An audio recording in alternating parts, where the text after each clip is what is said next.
Welcome aboard TED Talks Cruises, the podcast where wanderlust meets wisdom. Join our two hosts on a cruising adventure full of laughter, learning, and luxury. Ken Conan is a cruise rookie. He's wide-eyed, full of questions, and maybe still figuring out which end is aft. Ted Blank is a seasoned cruise expert who's been there, done that, and he even has a preferred deck chair. Each week, Ted and Ken dive into the world of cruising, from picking the right itinerary to insider tips, their personal insights, and behind-the-scenes secrets. Whether you're planning your first cruise or you're a platinum tier cruiser looking for fresh perspectives, TED Talks Cruises brings relatable stories, helpful advice, and plenty of good vibes. So get ready to laugh, learn, and set sail. No passport required. Welcome to TED Talks Cruises. My name is Ken Conan. I am the travel rookie, and you are? I'm Ted Blank, and I am the cruise expert. And we're glad to have you with us here today. We hope you like our new podcast intro that we just debuted here today. Yeah, first time. Yeah, and it was a first-time run for you. Hats off to Mr. Ted Blank. And at one taker. One take, Ted. What a pro. What are we talking about today, my friend? Well, today we are going to talk about a place that you and I have both been, and that is the Rhine River. We talked in a previous episode about the Danube River and kind of took folks on a virtual journey up and down the Danube River. And so today we're going to do the same thing on the Rhine. I love it. And I have to ask, because you're the expert, how many times have you been on the Rhine River on a cruise ship? You know, it's funny. I was actually thinking about that when I was getting ready for this show. And I've only been on the Danube twice. Okay. But I've been on the Rhine 6 times. Half a dozen times. Half a dozen times. So, yeah. Now, that's not because it's my favorite necessarily, but the circumstances have just led it in that direction. And so that's amazing. The neat thing is you can go back 6 times and still find something new to do. Yeah. But it's always neat for me to look at it through the lens of somebody who's going there for the first time. And you had the opportunity to go to cruise north on the Rhine in kind of at the end of November. I think it was at the end of 2024. It was. I'll tell you what, it was for us, and I had this was my first cruise. That was your first cruise? That's your right. first river cruise? Yeah. And so for Shannon and I, she asked, did you want to do a pre-trip stay? Am I saying that right? Pre-cruise stay. Pre-cruise stay. And I'm like, I don't know what that means. But it sounds like fun. And so she says, well, we would fly into Switzerland and we would stay in Zurich. And then we would go to, help me out with the Lucerne. Yep. And then you would board the ship. And I'm like, well, that sounds like fun. I don't know. Switzerland's I thought Switzerland might be fun. Wow. Yeah. Like, wow, with a capital W, O, and W again. That pre-trip was phenomenal. And that's actually, you know, that's a great kind of a first consideration when people are thinking about taking a river cruise. And a lot of people will look at the river cruise and say, okay, the cruise is 7 days long. Yeah. That's what I want to do. And all the river companies offer pre-cruise and post-cruise, basically cruise tours. Yeah. Let's call it, where you stay in a hotel and you do some sightseeing from the hotel, you know, sort of by land before and after you get on the ship. And when you put those together with that river cruise, you really have an incredible vacation. So I highly recommend those. Some people don't necessarily want to do what the cruise line does. And one of the things we do at the agency that I own, Ted Blank Luxury Travel and Adventure, is that we can customize a pre-cruise and a post-cruise program for you as well. Sure. So you can kind of do whatever you want if the one that's sort of offered by the cruise line isn't the right fit for you. Like that idea. Great option. Yeah, and not every place can be viewed from the river. Right. And Switzerland is a great example of that. You can get there, but then the river basically ends. Right. And so if you want to see the rest of it, it's going to be done by land. And as you mentioned, it's absolutely fantastic. I mean, Lucerne is one of the most beautiful places. I think probably the most beautiful places on the face of the earth. And throw in some chocolate and fondue and you're good to go. Yeah. Zurich was also amazing. This is a spot that Shannon and I have talked about since, but there's a river that comes through the town, that little river. Very small. And we literally found a cafe with these fuzzy, like, I don't know what kind of, fur it was on the chairs to keep you warm. Yeah. And then they made the best hot chocolate. My wife she's kind of a connoisseur. Connoisseur of hot chocolate. The best hot chocolate she's ever. And then there's this crystal blue, like icy, like mountain glacial water. Glacial water. Thank you. You could probably drink it. You could actually probably drink it. Yeah, that's something that amazing. Really, I think when you think about Switzerland, you think about the beauty of the Alps. Yes. That's part of it. Love that. Part of it is the lakes and the water as well. And it's so clear in most places, but it can also have that like chalky glacial junk in the water. Yeah, the river in Switzerland, in Zurich, for sure you can swim in. And they drink that water. Oh my gosh, just beautiful. And then I have to give another shout out, something else that blew me away. So when we went from Zurich over to Lucerne, and we literally took a bus, but then we got on, I hate to call it a ferry because it was this beautiful. It's a lake steamer. Thank you. Yeah.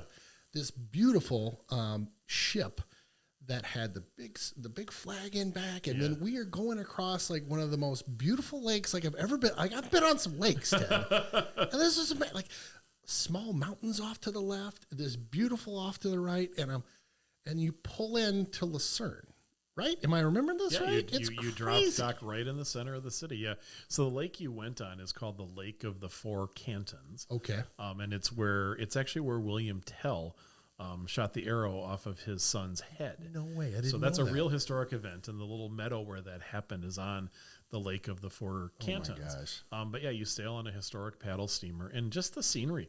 I mean, I could sit for hours and hours and hours and I know. never get bored with the scenery in Switzerland. Yeah. And that's not even like leaving the ground. Right. And then you can go up into the mountains on cable cars and Yep. cog railroads and all sorts of funiculars and things like that. And when you get to the top, the views are just breathtaking. So we did the cable.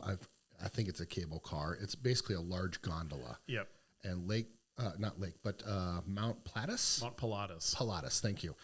And wow, talk about like one of the most epic gondola rides I've ever taken. I've been to Big Sky. I've been all over Colorado, and this was amazing because all of a sudden you go whoop. Yeah. And it's just like, wow, and there's a little church halfway up on this mountain, and then you get up to the top, and it looks like a scene from James Bond. Well, I'm going to actually have to top you on that one, Ken. Do it. I have been to the ultimate James Bond villain lair. Oh, yes. Where's that? If you remember that James Bond movie where they had the guy, George Lazenby, who only was in one James Bond movie. Telly Savalas was the villain. Okay. And they had this round, very modernist building on the top of an alpine peak. Yeah. It's actually near Interlaken. Okay.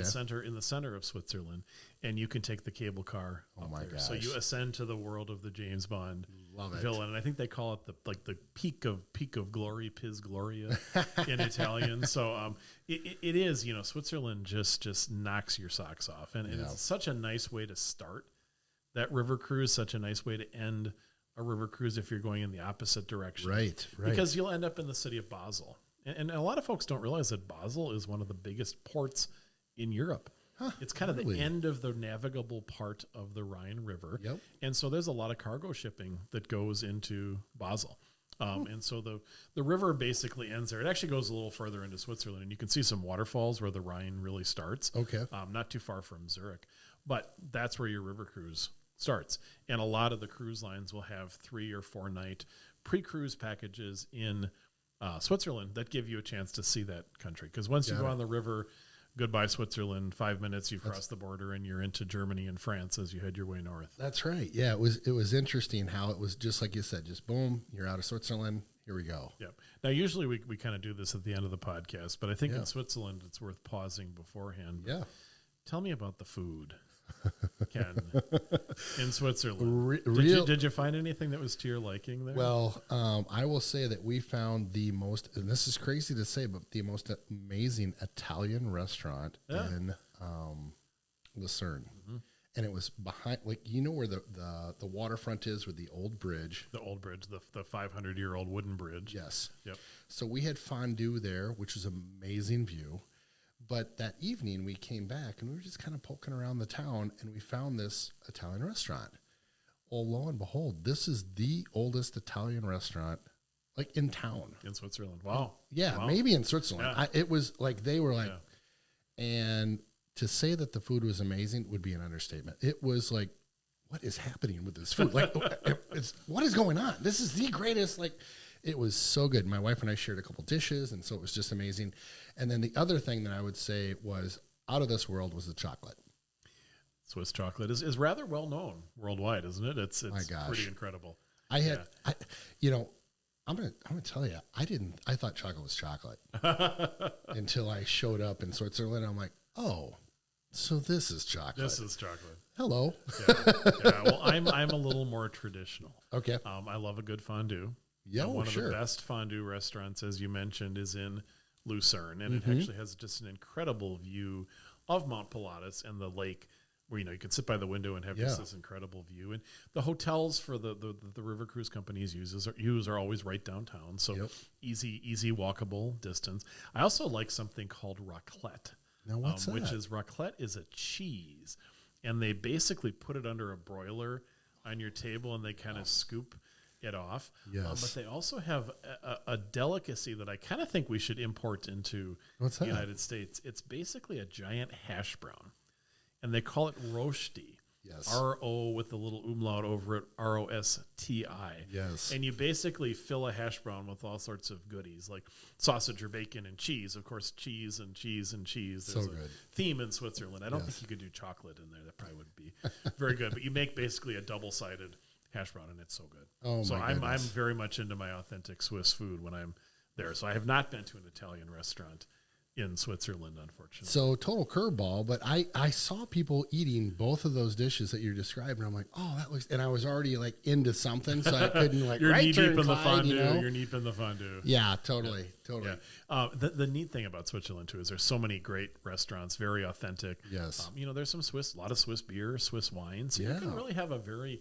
interesting culinary experience just within Switzerland, and of course top it off with a little bit of chocolate, and off you go. Yeah, I really enjoyed all the time that I spent in Switzerland, from just big views to like lakes and everything else. That was a place we'll go back. And you haven't even gotten on the ship yet. I know, that's the thing. Like, we hadn't even started the ship cruise yet. The cruise, right? Yeah. So the cruise will start in Basel. Yep. And you'll head up to the north. Yep. You can go in either direction. And when we talk about river cruising, you can always go in essentially either direction. And it doesn't matter which direction you go. We'll kind of cut to the chase on that little, sort of insider tip. Yeah. You're going to see the same thing regardless of which direction you go on. Got it. And when you say which direction, either you're starting in Amsterdam and coming kind of southeast. Pretty much south. It's South, almost straight okay. south. Yeah, the Rhine is actually pretty straight is. Okay. river. Yeah. Okay. So it's either, pretty much south or pretty much north. Got it. Okay. And so 7 days later, you're going to get to Amsterdam. Yeah. But along the way, the ship will stop. The first stop is usually in the Black Forest of Germany. Right. And so if you want to get off, you can go into the Black Forest. And it's a place where people who like nature really enjoy hiking. And there's some neat hikes there. Yeah. But my favorite is actually to do the other option and to head into France. And so now we're on to almost our third country in, 5 days. Right, So that's one of the neat things about the Rhine is you do get a lot of different countries as you go along. Yeah. But there's a little town in the French region of Alsace-Lorraine, which is the part of France that's kind of bounced back and forth between the Germans and the French a few times. And the town is called Rüdesheim, Okay. which is a very German name. Yeah. But it's a French village. And it happens to be where they filmed the live-action Beauty and the Beast Really? Okay. a few years ago. Okay. And it looks like a Hollywood movie set. It's a beautiful, beautiful city. And they make incredible white wines there. Interesting. Rieslings. You can buy them in the United States, Rieslings from this particular area of Alsace. They have sparkling Rieslings, so sort of like a champagne, but made out of Riesling. But my personal favorite thing there is to go have a little slice of Black Forest cake in the cafe that overlooks the little town square in Rüdesheim. And is that a dark German chocolate cake? It's a German chocolate cake with the gosh. layer of cherries and the whipped frosting on top. It's really heavenly. Gosh. But Wow. It's such a neat way to start the cruise, or if you're coming from the south, it's kind of like your last day. And that's one thing about river cruising is you sometimes have to choose between different excursions. Sure. And so there's never a wrong answer, but if you do one, sometimes you can't do the other one. So Gotcha. I'm a big fan of Rüdesheim, but I think there's some nice things in the Black Forest. That's awesome. As well. That's awesome. Yeah. I So like that. you then the next big city up there going northbound is Strasbourg. Oh, and I know yes, you stopped yes. in Strasbourg, and I've been there several times. It's an amazing city. It's very walkable. The cathedral in the center of town just knocks your socks off. Amazing. It's a big Gothic cathedral with two mismatched spires. But inside of it, there's this astronomical clock that's sort of built around the stars, and you can go in there, and I think it's like every hour it will chime and it will run for 15 minutes or so. And it's just amazing to watch this. And very kind of out of character. Like, why is this sitting here in a cathedral? But it's just, it's a neat part of it. And one of the nice things that I like about river cruising is, as I mentioned, you have a choice of excursions. In Strasbourg, they do a lot of different walking tours. And so I've done the standard walking tour. There's also a gentle walking tour for people who maybe aren't quite so mobile. But it's my favorite place to do the active walking tour. Really? And you end up walking about 5 miles on the active walking tour. You actually leave from the ship, and this is a place where the ship docks a little bit up away from downtown. And you walk through a park. And it turns out that during the spring season, the park is where all the storks come to build their nests and create the little baby storks. So even storks have little baby storks. And so the symbol of Strasbourg is actually a stork. That's right. And so I have never seen so many storks in my life.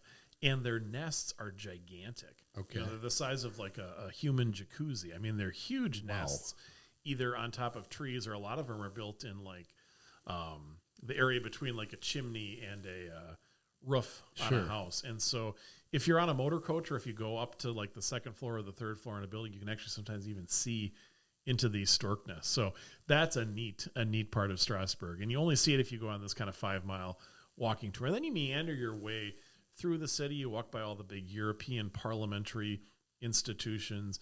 You come through the part of the city that was built when the Germans occupied Strasbourg, and it kind of looks like Berlin. Yep. And then you cross the bridge and you're in the old French part of Strasbourg. So it's a very interesting city. A lot of history there as well. I wondered why they had this on the outside of some of the businesses. They would have a stork on the kind of the sign.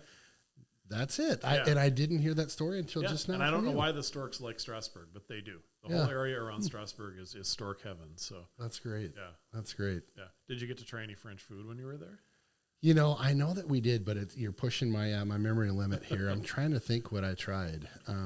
So they have a what's on your favorite? It's sort of like a flatbread pizza called a Flammkuchen. Okay. And it's like a flatbread pizza. That's kind of the famous dish in Strasbourg, and there are a lot of different restaurants where you can try it downtown, and all sorts of different flavors, and it's fun to sit down and have your little pizza and your Flammkuchen and your little glass of wine and watch the world go by. So this is why you're the expert, and why people should be contacting you to get all these little tips. I mean, this is literally. I feel like I should be taking a notepad and there's this here, and you know what I mean. Like, I love it. All these little, especially for a foodie like myself, fun foodie tips are just awesome. Yeah. And if you're a foodie, river cruising is such a fantastic way to travel. And we haven't actually really talked, and maybe we'll pause here and direct back onto the ship. But you and I both cruise the Rhine with a company called Ama Waterways. And, they're very well known for their cuisine. Yeah. And one of the highlights, I think, of cruising with Ama Waterways is they have something called the chef's table. Oh, yeah.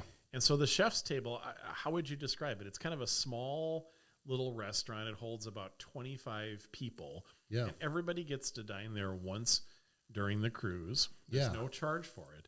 And it's like a tasting menu. So it's a multiple course menu. And you can actually kind of watch them prepare it right there as you're dining, because the kitchen is right there in the chef's table. Yeah, I loved it. It was like you said, it was a larger table. We had made some friends on the ship at that point, and so all of us were at the table, and we met some new people as well. And literally, I guess in my case, it was just right over my right shoulder. You've got a chef's kitchen. He's got chopping away. It's got a clear window, so you're not like getting in there, but you can see everything that's going on. That smells good.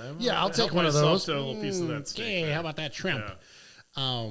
And you're right. It was so interesting. Like, I've never had a tasting menu before, so I didn't know what to expect, but it was very nice, kind of a couple bite-sized portions of all sorts of things. And there's stuff super seasonal and super local. Yes. And my favorite, actually I have two favorites on the Rhine. Yeah. I was there one time in the spring, and it was asparagus season. Oh, and we had asparagus like in every course. And I don't think we had dessert with asparagus, but we had it in every course.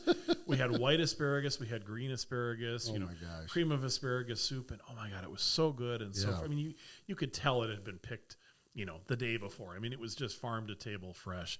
The other thing then in the fall, the menu was built around what they called like a ground cherry. And we have them in the United States. They're like a little tomatoey cherry, and they're in a little piece of the plant that's almost like paper, and you peel it out, and then the cherry's there. And I don't know what we call them. We couldn't quite figure it out when we were there. But again, we had like a ground cherry salad and stuff like that, and it was just really, really good. I mean, the food was outstanding. Beautiful view over the stern of the ship as the lights of the cities went by. Yeah. I mean, such a highlight. And every time I go on AMA Waterways, I always look forward to the chef's table because it's like, oh, what's in season? What are we going to have today? Yeah. The regular food is great, but the chef's table is just phenomenal. Knock your socks off. I should ask, is that something that's kind of that only AMA does? Because I've been on some other ships that have been on a river cruises, and I don't remember a chef's table at any of them. Yeah, it is unique to them. There are other river cruise ships that might have multiple dining venues, but none of them have that chef's table experience. So it's very unique and really kind of puts the cherry on your day when you get to go back and get to enjoy the chef's table. Yeah, I did enjoy that. That was fun. And your glass of wine never gets empty. It's the weirdest thing. I know. You're like, I only had one glass of wine. I just keep looking at it, and it just stays the same level. I'm sure something's happening here. Yeah. And river cruises, you beer and wine with lunch and dinner is always included on pretty much every river cruise, and they try their best to bring on board local, appropriate wines to go with it. Yep. Yeah, we also had what they call an AMA, the sip and sail, which was like an hour and a half before dinner. You'd come back. They'd give you kind of a cocktail of the day, I think. Kind of an open bar happy hour, and talk about what's coming on the next day. Exactly. And that's a good observation because, people who have been on ocean cruises a lot understand that shore excursions can be very rigid. You have to book your excursion in advance. If you don't book the one you want, you may be out of luck. You may not be able to get it.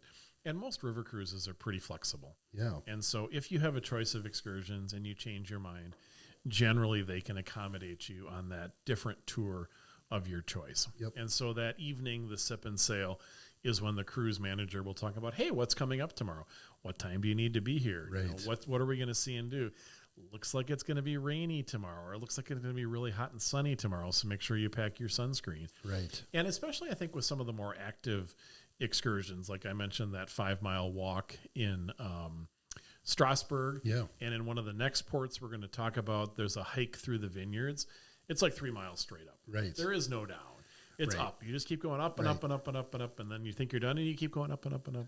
Again. And then at the end, they give you a little glass of wine. Oh my God, I'm alive to enjoy this. I'm alive to enjoy this. But it's important to understand that. It's important to know what you're getting yourself into. And even on some of the normal tours, understanding how much walking and standing is involved is important for folks. So they do a nice job of explaining that during those briefings so that you can make the right choice when you're on board. Yeah, I really like that they had the option for an easier walk if you were like, just tired, or you didn't get around very well. Use a cane or something like that. They're very well suited to accommodate folks who have some, mobility challenges. Which I thought was really important, knowing that I've got some older folks that are in my family that at some point might go on a cruise with us. And that's a great option because you can do those different things and have those choices. Yeah, 100%. So what did you think of Rüdesheim in Germany? Rüdesheim. So Rüdesheim is where we met some friends that live in Germany, actually, and I loved it. It was. That's another thing about cruising on the river is you can some of the time they'll stay late in a port. You stay overnight in Rüdesheim sometimes, usually. Yeah, that was the case. Mm-hmm. And so for us, you just check out on the boat. It's just your little key card, bing, bing, and it says you're off the ship. And then they just tell you, we'll be back before the morning when we're leaving at 10. And you're, okay. Yeah. And so we literally have some friends in Germany that we met in town at a local bar, restaurant. And it was super fun. And that's actually the bar restaurant where folks from our ship were coming to have the drink. Have the Rüdesheimer coffee. That's exactly right. And so they're looking at us as we're like waving. We know you. with some locals we're just hanging out having beers with. And they're like, what is going on with those guys? Like, how? And so they had the Rüdesheim Coffee, which was really cool as well. Shan went over and tried that, and I just kept having which is coffee with brandy that they light on fire for full disclosure. Right, so right. It'll put a sparkle on your evening, and they drink it at night. They don't drink it in the morning. Oh, okay. Yeah, they drink it at night before they go to bed. Oh my gosh. Yeah, but you've gone from a big city to a village. Very small. Now, you can walk around the entire perimeter in about 15 minutes or so.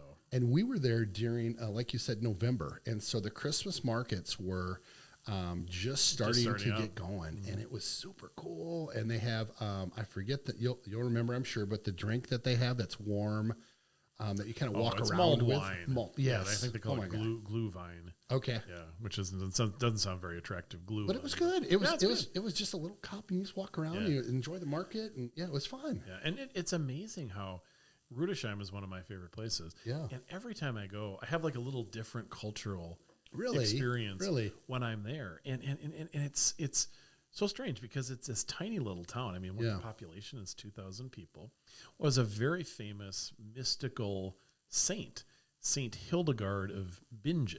Okay, and she was from right across the river, and her chapel is actually, you can go there if you take this 5-mile hike through the vineyard, all up, and I mention it's up, and you never come down. You just go up. That was the one. You can actually see a pilgrimage that's dedicated to her. So if you're if you're looking for kind of a little bit of a spiritual experience, you could have it in this beautiful little German town. And they have a cable car that runs up and down the mountain as well. So you can go to the top, and the panoramic views are just incredible. But the shopping in town, this is very authentic. This is what Germany is really like today. Yep. And in the past, it's got kind of elements of both. You got some half timbered houses, but then you have normal doctors and lawyers and truck drivers who live in this city. So you really get a real nice flavor for what Germany is like today in this cute little town. So I love it. I always enjoy stopping there. It was fun. We did the little cable car up to the top of the hill. And it was just, like you said, just a beautiful view. Just amazing.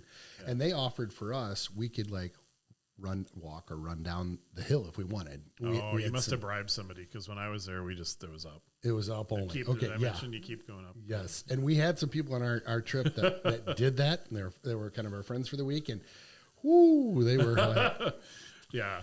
That was a good up. It's a pretty big hill. We'd call them bluffs up here in the upper Midwest, but it's a big bluff. So then the next day, you're going to head up through the Rhine Gorge. Oh my gosh. Which is just this breathtakingly scenic piece of the Rhine River, where the river keeps getting narrower and it sort of S's its way through, and there are all these castles up on the hills. And I love, because the cruise manager will come on and tell you all the stories about all these these castles that you can see up on the hill, and little wooden chapels along the hillsides, and cute little villages. And I love to do the Rhine Gorge from the hot tub. No way. Get up in the morning, have breakfast, and sit in the hot tub and watch the Rhine Gorge go by.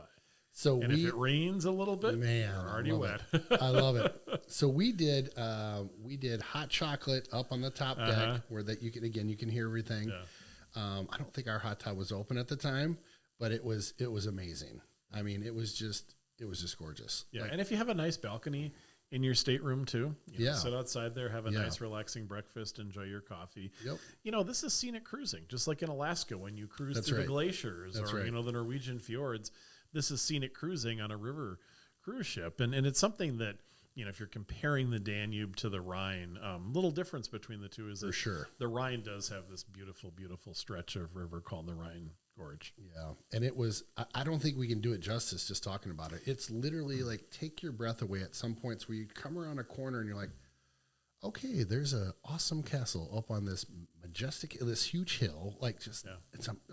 Loved it. And it's actually interesting. It's the place that of folks who've gone on, we've had hundreds of people take Rhine River cruises through our agency. And when they come back, I say, well, hey, is there some place you'd really want to go back to? Yeah. Again, and just spend some time. And they all want to go back to the Rhine Gorge and spend some time there. There are train tracks that run down both sides. Like the main line, North-South European train runs by there. So if you like trains, you can sit there, and about every 2 minutes a train goes by. Interesting. I mean, it's a very busy, and it's busy. Yes. There are a lot of ships out there, a lot of cargo ships. And there are some spots where only one ship can go by. So, Right. Your ship, you're like, oh, why did we stop? And all of a sudden 4 ships will come by, then you sneak down, and it's neat. It's kind of a, if you're interested in transportation, there's a lot that happens in that little stretch of water. Definitely a lot going on. We were watching Mighty Ships last night, okay. They had the Rhine Oh, episode. did they? And you hit it on the nose there. There is a lot of those captains. They earn every dollar on that stretch because it is busy and there's a lot going on. Yeah, and they love to talk to passengers. They do. They'll come out on the bridge and they'll tell you what you're seeing, and they'll tell you, oh, we just passed over we just passed the most dangerous spot on the Rhine, so we're all safe now. Right. It's always good. That's one regret that I've had, and I'm not going to make the mistake next time. I am going to go up and talk because they invite you, at least the three that I've been on, to chat with you on the bridge unless they're really busy doing something else. And, and the crew, the crew is super friendly. Oh my gosh, really there to make your stay amazing. Yeah. It's just so awesome. next Cologne and then Amsterdam. Yes. And Cologne. Now, if I remember right, you took a bike tour in Cologne, or maybe am I? No, I don't think we did. That? Okay, I don't think we did. Cologne is, of course, where the big. Oh no, you did the beer tour. You did the beer tour. Yes, we for sure did the beer tour. Yeah. So speaking of foodiness, Cologne. Oh my gosh. One of the beer capitals of Germany.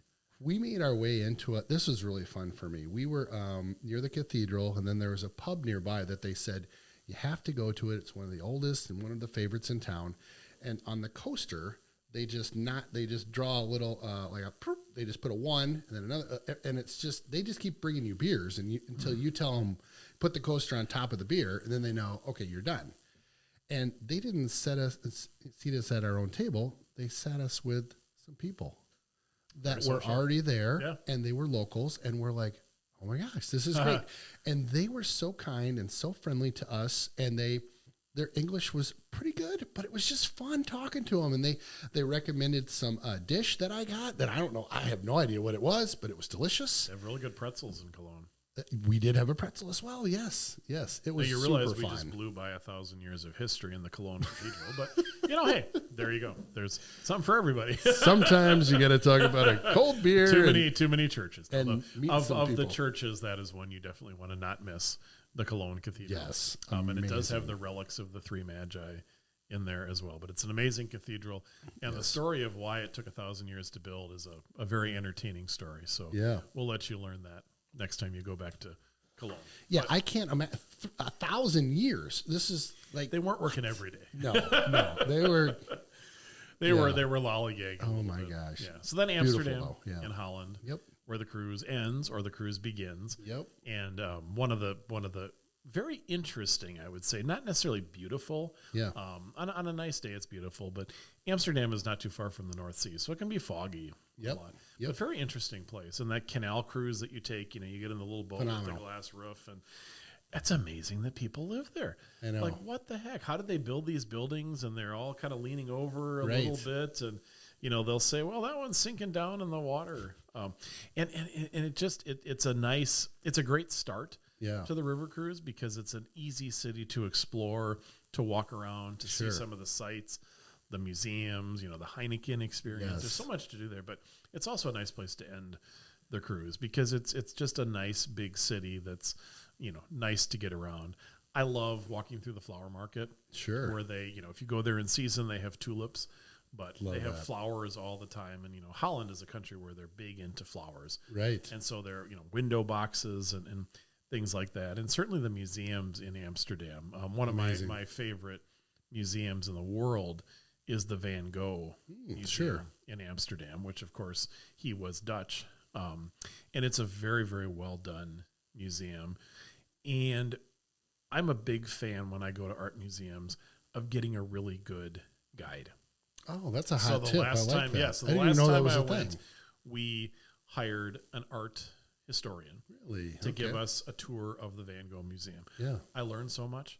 I feel like I could talk about Van Gogh now for days. Really? I won't. That's awesome. Bore everybody. But, we saw these pictures, and a lot of them are pictures you've seen. I mean, every Van Gogh has been made into a poster that's in some college kids or college professor's dorm room. Right. But to see them and to hear the stories behind them and to understand, this came first, then this came, and then, Right. then there's usually like a manic episode in there, and then this came. And so it just, I really came away knowing so much and having such a greater appreciation for this artistic Yeah. endeavor than I ever had before. And that's something I really recommend for clients is let's find you a really good guide who can give you a really good tour of this museum. So you're not just looking at pictures and saying, okay, I saw the Mona Lisa, check. Yep. Time to go home. And so it is a nice way to end your river cruise, nice way to begin your river cruise. There are some great restaurants in Amsterdam. And there actually are several Michelin star restaurants there. So I'm kind of a collector of Michelin stars. Wow. And so I've done 2 in Amsterdam, and both of them were absolutely incredible. It's kind of a nice way to have, that first night when you get to Europe and you're maybe a little tired and you need a reason to stay up. Well, make a reservation at a Michelin star restaurant. Wow. It'll encourage you to stay awake. Ask Ted the expert on which one to so go it's, to. It's a fun city, a lot to see and do. Yeah. And great ending or beginning to that river cruise. I love it. I got 2 hot tips from the rookie. You're going to laugh. All right, you may laugh. Let's Let's make sure we're not feeding people a line. So Anne Frank Museum. Yes. You need to get tickets in advance. Very, very difficult to get tickets in advance. The only option is to book tickets on their website. Yes. They don't work with any tour companies, tour guides, anything. And tickets, I think, come up 90 days beforehand. Okay. And they go just like that. So if it's important to see that site, you got to be on the ball and grab those tickets right away. And then my other hot tip, which you'll appreciate, is Heineken beer is very good in Amsterdam. It's a little different tasting than it is in the United States, isn't it? It's night and people. If you, this is such a dumb hot tip, but I'm a rookie, and so totally this is a hot tip. It's really, really good because the water's different apparently. They don't pasteurize it. Yes, it's amazing. Yeah, and beer in Europe generally isn't pasteurized, so it has a very different flavor. And the problem is you couldn't get it to the United States, other than putting it on an airplane, which is just too expensive. So to get it to the United States, they have to pasteurize it, and it tastes different.